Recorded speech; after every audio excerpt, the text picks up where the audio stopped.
AC সচিবালয়ে কমিশনের সপ্তম সভার সবশেষ জানাতে সেখান থেকে যুক্ত আছেন মিয়া আমিরুল। আমিরুল, আপনার মাধ্যমে জানতে চাই যে সীমানা নির্ধারণ আর রাজনৈতিক দল এই দুটো তো খুব গুরুত্বপূর্ণ বিষয়, পাশাপাশি প্রার্থীর আচরণবিধি, এই তিন নিয়ে আসলে সিদ্ধান্তে আসতে আজকে পারে কি না আইসি, কি সবশেষ তথ্য আছে আপনার কাছে? অনেক আজকে কিন্তু কমিশনের সপ্তম সভা চলছে।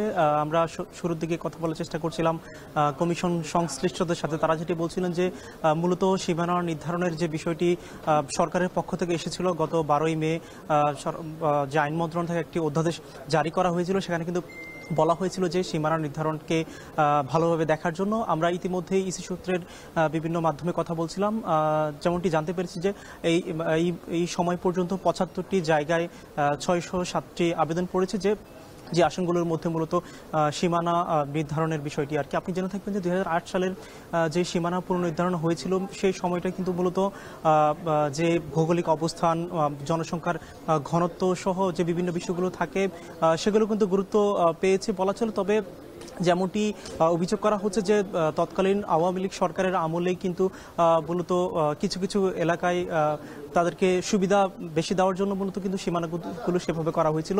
এবং আপনি জেনে থাকবেন যে ঢাকা শহরের মধ্যে মূলত ঢাকা কেন্দ্রিক যে 13টি আসন ছিল, পরবর্তীতে কিন্তু সেটিকে 20 আসনে বাড়ানো হয়। এবং আমরা ইসির বিভিন্ন সূত্রে কথা বলার চেষ্টা করছিলাম যে আসলে মূলত পরবর্তীতে কী ধরনের পদক্ষেপ নেওয়া হতে পারে কমিশনের পক্ষ থেকে। যেমনটি জানা গেছে এখন পর্যন্ত যে মূলত এর ফলে কিন্তু ঢাকা সহ আশপাশের যে এলাকাগুলো আছে সেখানটায় সীমানা কমতে পারে, এবং যে প্রত্যন্ত অঞ্চলগুলো রয়েছে সেখানটায় কিন্তু সীমানা বাড়তে পারে বলে ধারণা করা যাচ্ছে। আমরা শুরুতেই সকাল 11টার কিছু পরে দেখছিলাম এখানটায় প্রধান নির্বাচন কমিশনারের সভাপতিত্বে অন্যান্য কমিশনার সহ ইসি সচিবালয়ের যে সিনিয়র সচিব রয়েছেন তারা কিন্তু উপস্থিত রয়েছেন। এবং সেই সাথে আরও একটি বিষয়, আজকে যে আলোচনার বিষয়বস্তু যে রাজনৈতিক দলের যে আপনার আচরণবিধি রয়েছে সেগুলো কিন্তু গুরুত্ব পাচ্ছে।